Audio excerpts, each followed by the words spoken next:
අද අපි බලන්න යන්නේ ගොඩක් A level ළමයි අතින් වෙන වැරද්දක් විදිහට සැලකන්න පුළුවන් ගණිත කර්ම පිළිබඳව.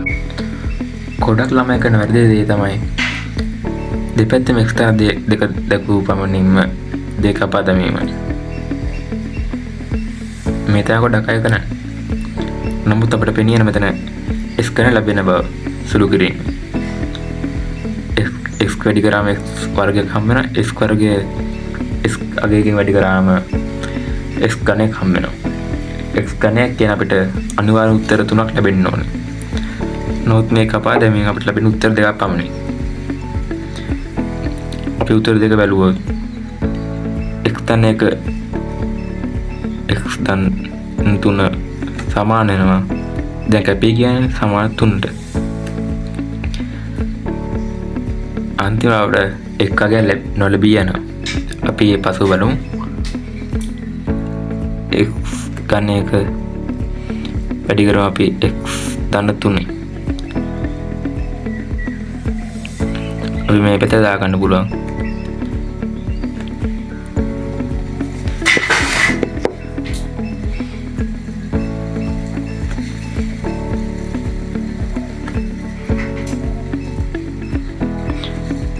මේ බිඳුවක් අපි කරගන්නවා.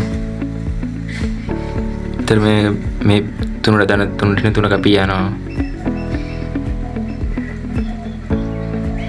4x සමානයි බිඳුවයි. අපි සාද වෙන් කරගත්තොත් x ධන 4 අපිට ලැබී යනවා. ඊට උත්තර ලබා ගන්න පුළුවන් x සමානයි බිඳුව හෝ x සමානයි ඍණ 4.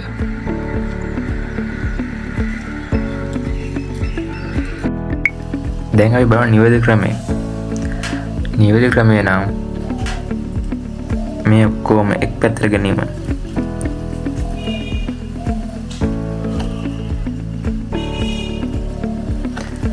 ඍණ මේ පදේ මේ පැත්තට ගන්න පුළුවන් අපිට x ධන 2 කියලා. අපි දැන් එක් පැත්ත තනි කරගෙන බිඳුවට සමාන කරගත්තා. දැන් අපි x ධන 2 යන්න අපි පොදුර ගමු.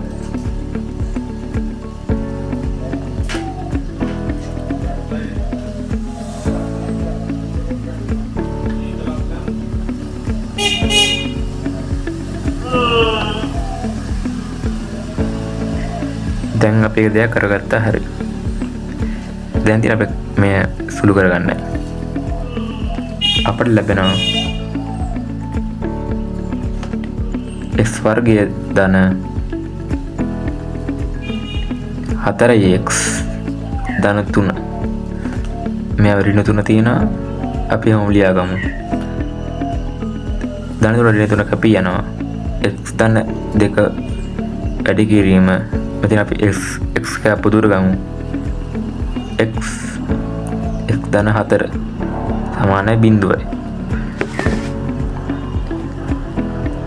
අපි දැන් මේ සාධක වෙන් කරගන්න තියෙන්නේ. දැන් අපිට තියෙන්නේ බිඳුවට සමාන කර ගැනීමට. අපි දැන් පැහැදිලිව ලියාගමු. x වැඩි කිරීම x ධන 2 වැඩි කිරීම x ධන 4 කියලා. x සමානයි බිඳුව හෝ x සමානයි ඍණ 2 හෝ x සමානයි ඍණ 4 වේ. මේ තමයි නිවැරදිම උත්තරය. ඔබත් මේ වැරද්ද නැවත සිදු නොකරන උඹට වග බලා ගන්න. භාග්‍යන නැවත මේ වීඩියෝ බලන්න.